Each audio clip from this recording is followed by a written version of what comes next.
Oh, hi there. Sorry, I was taking care of some serious business. Speaking of serious business, please enjoy this clip from Mornings with Mike Winters, which, by the way, you can watch the show in its entirety at roswellstalkfm.com. And joining us in studio this morning from Builders Do It Center is Justin Ellis. Good morning. How you doing today? I'm good, Mike. How are you doing this morning? Doing great. I imagine there's probably a lot of people visiting you the last couple of weeks here, cooling related. There equipment. are.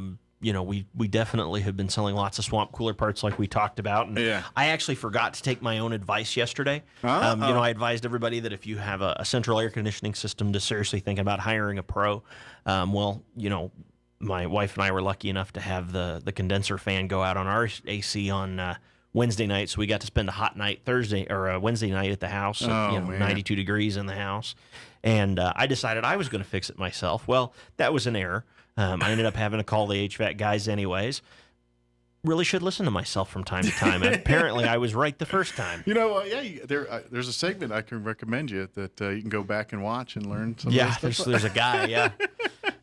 Whoops. We'll see, and but it just goes, because I got called out for it last hour. Same thing. I'm always telling people go see and do things, and they were like, "Wait a minute, you don't know what to do around here?" It was kind of, it's just because we talk about it doesn't mean we follow our own advice sometimes. This is true. We get a little overconfident from time to time. Absolutely. So, but today, not so much talking about the air conditioning. Of course, if you do have those problems, everyone there at Builders Do It Center can help you out and take care of that. Absolutely. But as I mentioned earlier, if you're looking for some weekend projects that are not outside, and you've been looking at either maybe you've got that carpet that's been around, we'll say, maybe it was popular, say, in the 70s, and you're thinking maybe it's time to replace that, but you're thinking, but I don't want carpet, I want to do hardwood, or I want to do something like that. There's a lot of different options out there for you. There are, and you really hit on a good point. We're seeing soft surfaces like carpet really pull back. We do still sell some carpet, but there's far less of it than there was, even 10 years ago.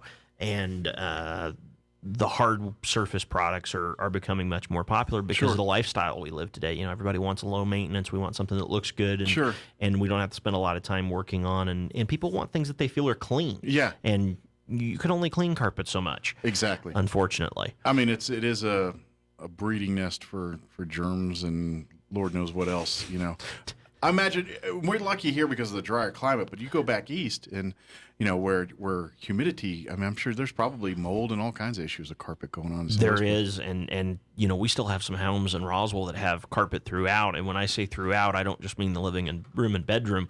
I mean the bathroom and the kitchen.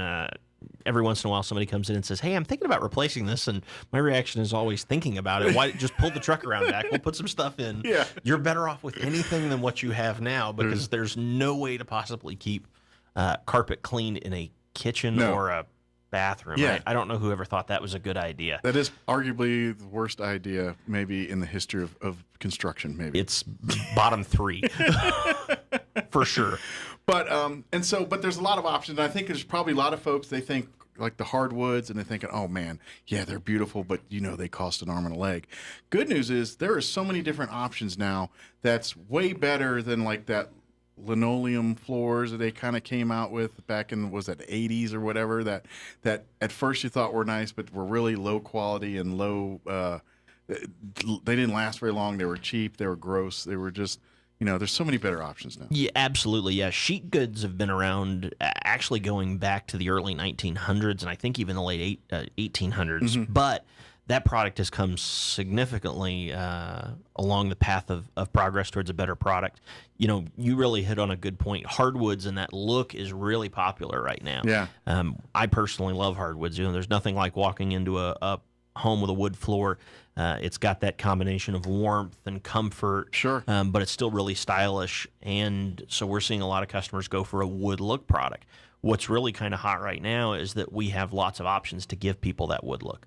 I brought along some samples today, and for those of you that are watching online, you can see a few of them that we have sitting here. We have hundreds of more options in our showroom and in the Roswell store.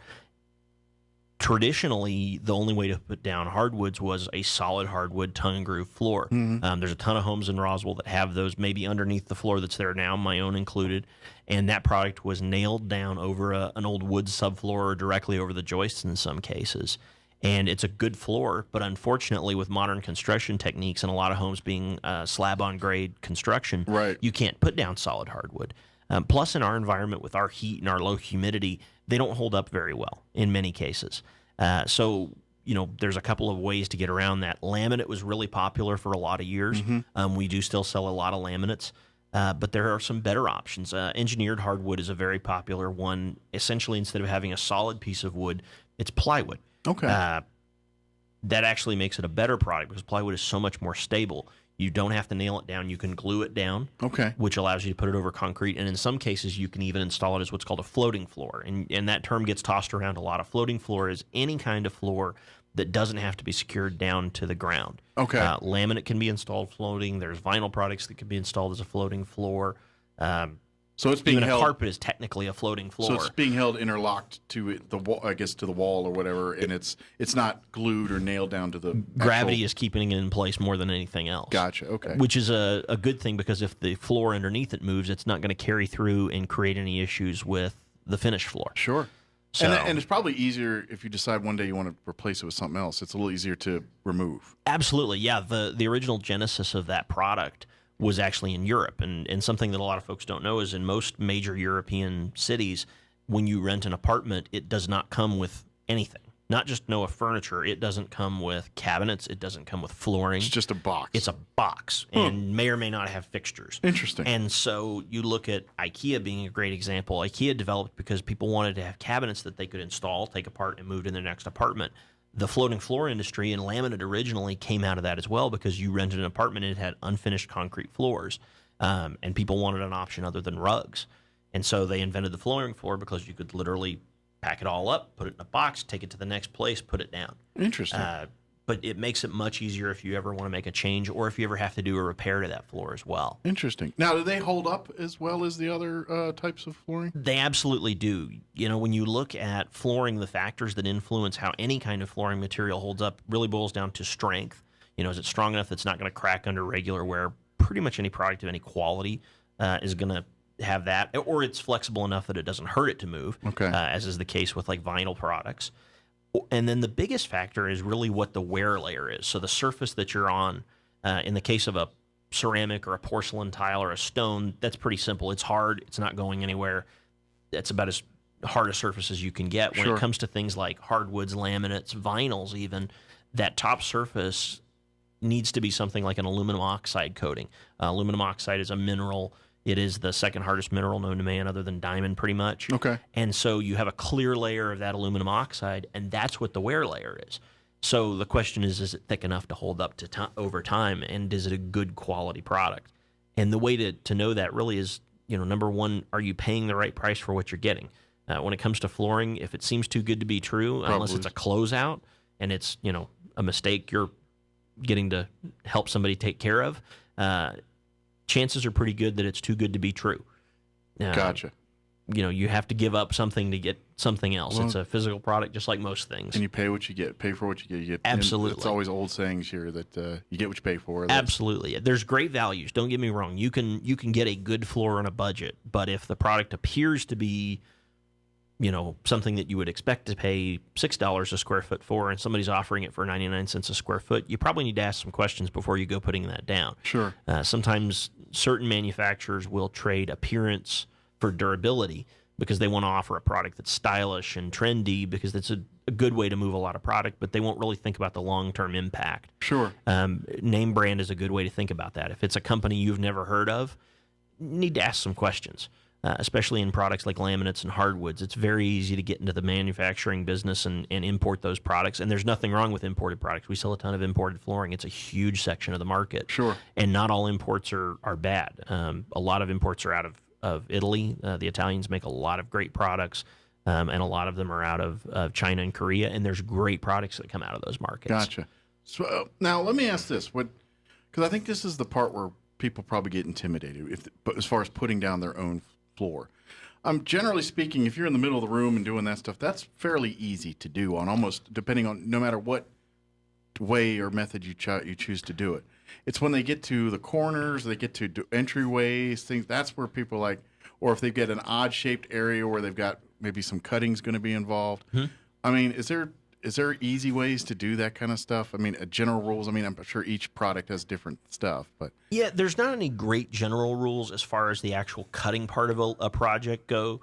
Just because different products cut different ways. You know, if you're cutting a vinyl floor, there's vinyl floors you can cut with a knife, and that's the right way to do them, all the way up to porcelain tiles that you need a diamond saw to cut. And there's nothing wrong with either one of those methods. You just need to plan for it and assess your ability as a do-it-yourselfer, or determine if you want to hire a contractor. The thing that is consistent pretty much regardless of the flooring product, except for vinyl flooring that comes in a sheet or carpet, that type of thing, is that you always want to start in the middle of a room. Okay. And that way, if you have any cuts, they're going to be at the edge of the room.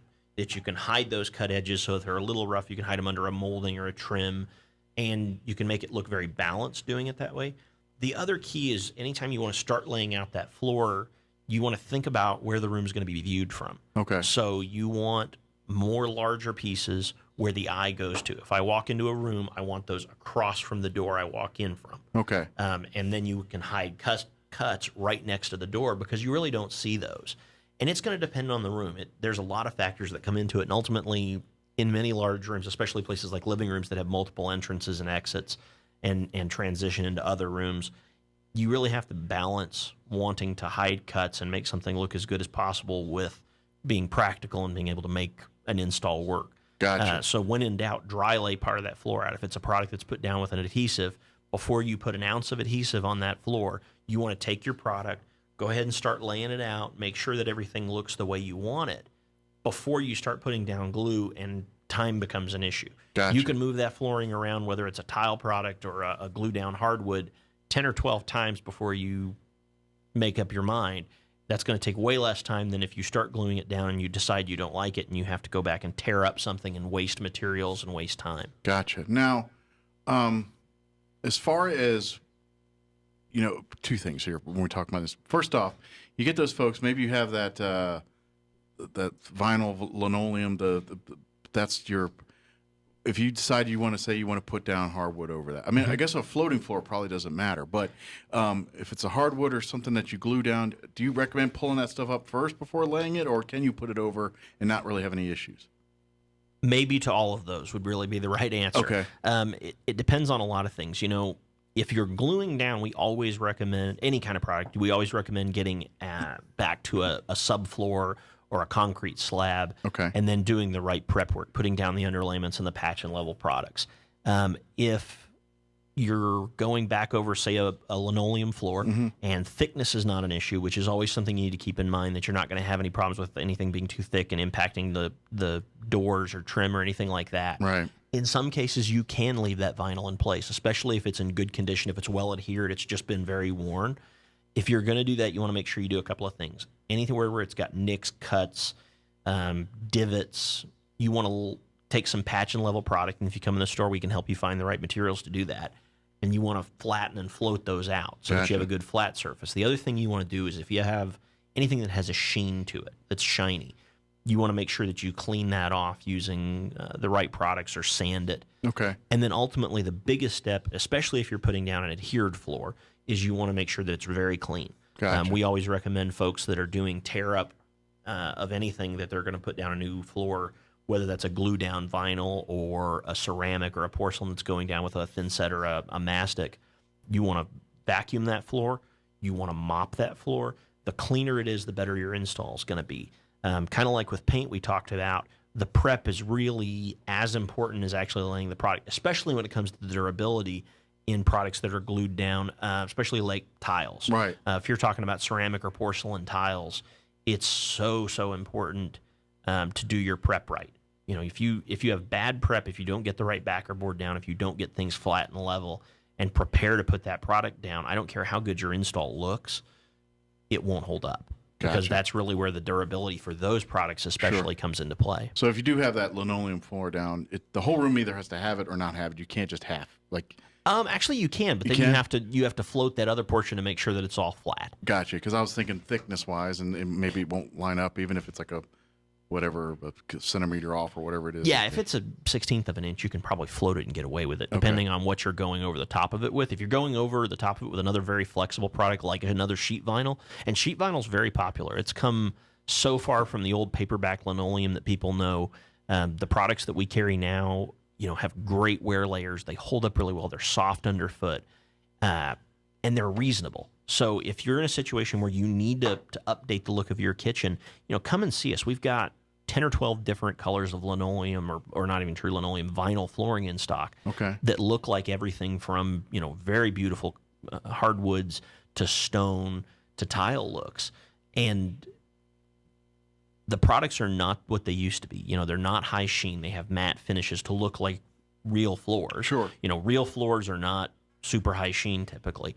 And they have what's called a registration, which anytime you talk about any kind of flooring that's manufactured, we talk about a registered flooring, it means that it's got a print on it, whether that's an inkjet print like on a tile or whether that's a picture like of wood on a laminate.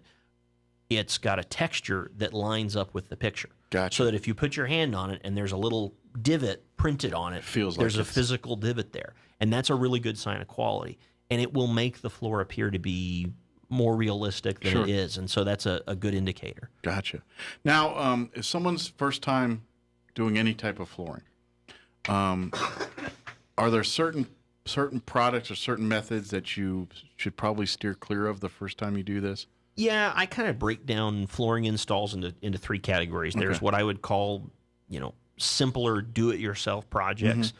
And if you're confident in your ability to measure, to use basic power tools, you have the patience, the basic requirements to be a good do-it-yourselfer, which most people do if they put their mind to it. Right. You can take on things like laminate or engineered hardwood that's a glue down or a floating floor. You can put down sheet vinyl.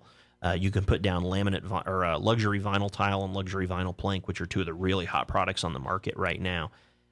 If you've got a little more experience, if you're a little more confident, I would call them serious DIY projects. Tile, ceramic and porcelain tile would definitely be ones that you could handle. The ones that we'd recommend most people, not everybody, but most people leave to a professional would be things like solid hardwood and carpet. Okay. Not because those are particularly hard, but because they require some special tools. Sure. And most people, it's not worth the investment in those tools to do it. It's not that expensive. Carpet's a great example. The basics of installing carpet are very simple. Right. Doing it right, especially with things like seam, really does stretching that carpet. Yeah. Exactly. It requires some knowledge. Guys that have been doing that for 20 and 25 and 30 years, they know some tricks and techniques, and they're going to make it look better than you will. Sure. Period. They're going to make it look better than I will. And they have the equipment to do that, and they charge a very reasonable fee. By the time you think about what it would take you to do it and go rent the equipment, you're not really saving any money on those projects. So. It's because I've seen the guys install carpet, and to me, obviously the easy part but when it comes to getting in the corners and they use the thing in the knee, and they're I'm looking at them like, that doesn't look fun to do. It's physically hard. My granddad and my great uncle were flooring layers, by trade, and beat themselves up. They were old men before their time because they spent all day on their knees. It is not an easy way to make a living. I've laid some of my own tile, and as sore as I have ever been is having been on my knees grouting tile all day long, just because it's a muscle group that most of us don't use on a daily basis. That's true. So when it comes to the ceramic stuff, obviously if you're just doing a basic rectangle, you probably knock it out pretty easily. Does it help? Because ceramic tile kind of gives you a creative side where if you want to, mix and match and create patterns and things like that, you kind of are really, the sky's the limit on what you can do with that kind of stuff. Does it help that you have a creative gene in you to do, like, say, ceramic tile and stuff, even if you're just doing something basic? Just the attention to detail about the spacing and all that stuff. The attention to detail is critical. Yeah. There's not you can definitely not be creative and still be a great ceramic or porcelain installer. If you want to be slow and methodical and pay attention to those details. Now, if you want to create a work of art with ceramic on your floor, which can be done, you need that creative gene. My mother-in-law is one of those people that makes all kinds of amazing things out of ceramic tile. She blows me away, and she's got that attention to detail, but she also has the creativity to look at a box of broken tile and say, you know what I could make with this? Yeah. And if you have that desire, ceramic is such a great medium because it's super practical. You can make something that's usable. We can steer you into the right products to help you accomplish that, but it's definitely a medium you can play with if you want to do something like that. And that one, I mean, you're not just limited on flooring. I mean, I've seen a lot of ceramic tile countertops and things like that. Well, and I mean, you can make pavers, and there's some neat things you can do. We have a lot of folks that come in and get broken tile and that sort of thing, and we'll make tabletops. If you're creative, you can make some really, really beautiful things with ceramic tile. Before we bought the house we had in the one we were renting, the landlord was into that. So he did like a hallway, and he did these elaborate medallion like things in the ceramic tile, and it was really, really neat to watch. I mean, there is, and if you love that look and you want to do the install yourself, but you're not the kind of person that is a creative gene, you're like me, we can actually get pre-made medallions. There's really basic deco trims, we call them, for things like edges and stuff, and we can show you how to lay those out if you just want something basic. But one of our vendor partners is a company called Dow Tile, and Dow Tile is one of the largest manufacturers of tile in the world. And Dow actually has the capability to do water jet cutting. So if you can draw it, if you own a business and you've decided that you really have to have your logo in ceramic tile in the entryway to your business, get us the image. We can actually have that made, and it will come assembled on a sheet of fiberglass matting that you just lay down. That's cool. And can they get really detailed with that? I mean, we've seen some incredible stuff. Interesting. So if you can draw it, they can build it. Cool. Because I'm thinking definitely, obviously business is a perfect thing, but maybe you're one of those families that, you have your family crest and things like that. Maybe absolutely. If that's a house maybe you're going to spend the rest of your life in, you put that into your tile floor or put it in your entryway or something like that. Absolutely. And on the simpler level, you can do things like what we call rug patterns. Yeah. So if you've got a large room and you want to do ceramic tile, but you don't want it to just be this big expanse of whatever color you've chosen, you can do a rug pattern and have two different colors with a border, and visually it looks like you have a carpet rug laying on top of that tile, sort of. Right. I mean, it doesn't really look like carpet, but the geometry is the same. And that's a great way to break it up. The other thing to think about, ceramic and porcelain is so popular in our market because it holds up so well in the Southwest. Yeah. And there's so many great installers for that product here that if you don't want to do it yourself, you can have it put down at a reasonable cost. Wood look ceramics and wood look porcelains are really, really popular right now. I've got a piece of one with me, and this is probably, those products are probably our most popular ceramics right now, are wood looks. You can get the look of a hardwood floor with the maintenance levels of a ceramic or porcelain floor. Mop it, walk on it, doesn't matter if it gets wet, it's totally impermeable to water, which is not always true of products like hardwoods. We were talking about the tile, and it just reminded me, and you see it around here in higher end homes where, they've actually, I've only seen it with tile floors where they put a heating element underneath and they actually heat. So if you're one of those folks, I love tile, but the floor is always cold and I can't walk around my bare feet. But I've seen it in nicer, higher end homes where they've actually put like some kind of heating element underneath, and it actually heats the tiles. Absolutely, and that's something we can offer as well as a electronic-based heating system. I would not recommend doing it in your whole house just because of cost and some other factors. But we do a lot of mid-level and higher-end homes, and the cost is actually pretty reasonable to do them in. But like maybe a bathroom? Exactly. Bathrooms are the one we pretty much always do. Yeah. Because you're barefoot in the bathroom. People tend to want to come out of a warm shower. You don't want to step on a cold tile floor. Right. It's a pretty neat feature, and it works very, very well. Now, are you restricted to ceramic tile or porcelain tile floors to do that, or pretty much? Okay. Yeah, ceramic tile, porcelain tile, some natural stones. You cannot use it typically under something like a laminate or a hardwood. Yeah. Just because those products are susceptible to movement when they get hot or cold. Gotcha. Next thing you know, you got a kind of a floating ice rink of wood on your something along those lines. Yeah. Okay. But so those options there, and so if someone's now, is that a do-it-yourself deal, or is that relatively? It can be. Is that relatively easy? If you believe you've got the skill set to do it, and a lot of serious do-it-yourselfers do, we can get those as kits. Okay. Either generic, 5x5 mats that you put under your tile, you embed them in your thin set, or we can actually get them custom made to fit your space. They're not a particularly hard install, but they are something that you need to slow down and take your time with it, because part of the issue with those is if you have a problem, if you have a bad connection in your electrical Got to rip stuff, up the floor. it just doesn't work. Yeah. You have to rip up the whole floor if you want to replace it, which gets really expensive really fast. And very frustrating. Incredibly. And probably some tiles thrown at walls and things. There might, yes. Yeah, exactly. I just we're running a little short on time. What's some stuff I'm sure you want to talk about that we missed or didn't get a chance to talk about? Is there any? I'm sure there's. We really covered a lot of things. One of the big questions we always get that I wanted to make sure I talked about is the difference between ceramic and porcelain tile. Okay. Everybody asks that question because we talk about both those products. Right. So all porcelain tiles are ceramic, but not all ceramic tiles are porcelain. Okay. A ceramic tile is anything that's made of a clay or even a glass that's been cooked. Okay. With a porcelain, the clay that goes into that product is a much higher quality and much more consistent. Okay. And it has been cooked for a much longer period of time. Okay. Which makes it much more durable. It makes porcelains resistant to freeze and thaw cycles. Okay. Most ceramic tiles cannot be installed outdoors because they'll absorb water, and when it freezes, it will crack and spall. But porcelain which is a problem. Porcelain can be. Now, there's a new category of products called HD ceramics. These are products that use a ceramic non-porcelain grade tile, but they're cooked to porcelain specifications. Okay. Which means that they're going to have some of the characteristics of porcelain products. We're seeing these become very popular because they're closer to the price point of ceramics, because porcelains are more expensive because they have more energy that goes into making them. Sure.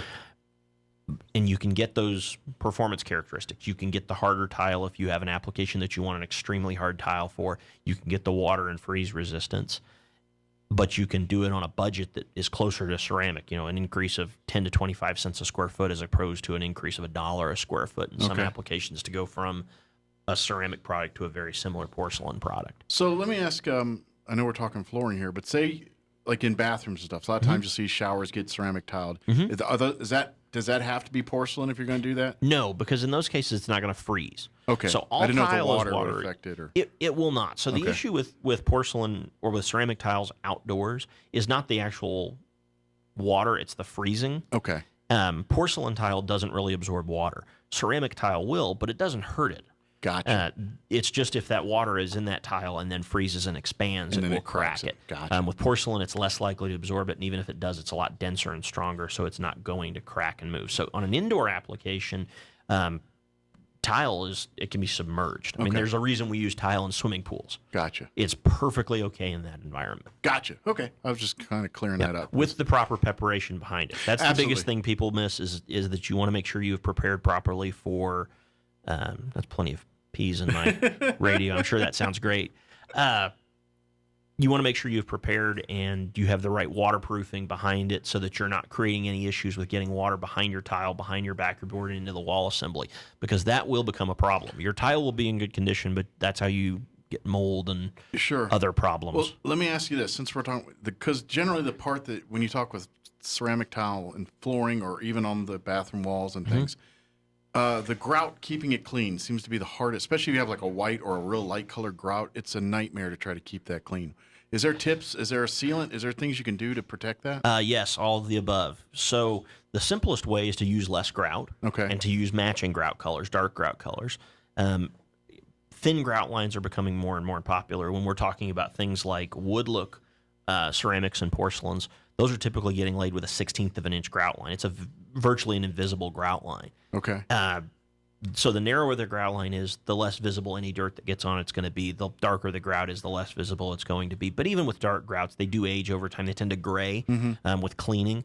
So there's a couple of ways around that. The first is a sealant. We always recommend applying a grout sealer shortly after installation. It depends on the grout product and the sealer when you need to apply that. The key with that, though, is you have to keep applying it. Every few years. Okay. It's not a one and done deal. It's not a one and done deal because it's a protective layer. It's just like applying a wood on a wood finish on an exterior piece of wood. Okay. It will wear out eventually. Now, another way to get around that is we can do epoxy grouts. So these are grouts that rather than depending on cement to harden and hold up, they actually have a chemical component. Epoxy grouts hold up much better to water.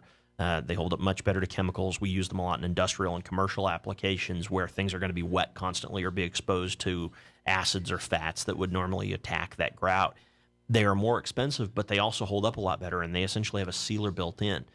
If you're somebody that is willing to make the investment initially and either is comfortable doing that epoxy installation because they are trickier to install than a regular grout because they set up faster. Gotcha. Or you have a professional that's doing your project and they're comfortable working with an epoxy grout. We highly recommend them. It is one of the better investments you can make in installing that floor because it's a part of the exposed portion of the floor. It's something that's going to wear. It's something that's going to look bad sooner if it's not done properly. Gotcha. So it is a solid investment to go to an epoxy grout product. Interesting. Yeah, and I know we got to go, but I like when we talk about like countertops or ceramic tile, which they look beautiful, but functionality to me, every time I see one, especially if they have smaller tiles and then it's not a flat surface, it's that I'm like, I don't know. To me, I need something flat on a countertop. I completely agree. We'll have to do a countertop episode soon and talk about granite and stone and wood countertops, and we'll talk a little bit more about kind of tile countertops. Absolutely. Well, of course, if you have any questions about anything we talked about, flooring or whatever problems, you're having AC problems, or maybe you're looking to do some upgrades on doors and things, or by the way, if you sprinkler issues, we invite you to go back and check out. That was the very first one Justin and I did talking about. I know you guys have a YouTube channel they can go back and watch those. We do, yeah. YouTube.com/Builders Do It Center, or you can go to Facebook.com/Builders Do It Center. Very good. And we cross post a lot of stuff to there that's got good information and point you in the right direction. If we don't have the answer, we can help you find somebody that does. Perfect. So if you're looking for about backyard stuff, if you're looking about painting, sprinkler systems, we've got past episodes. You can go back and check those out too. So Absolutely. And if you don't feel like digging around, just go over to the Builders Do It Center here on South Main and talk to any of the staff there. They'll help you out. Absolutely. Good deal. Well, Justin, appreciate it, and we'll talk next time. And who knows, maybe we'll do the granites next time. There you go. Whatever strikes your fancy. I'm just along for the ride. So Sounds good. Thanks, Mike. Appreciate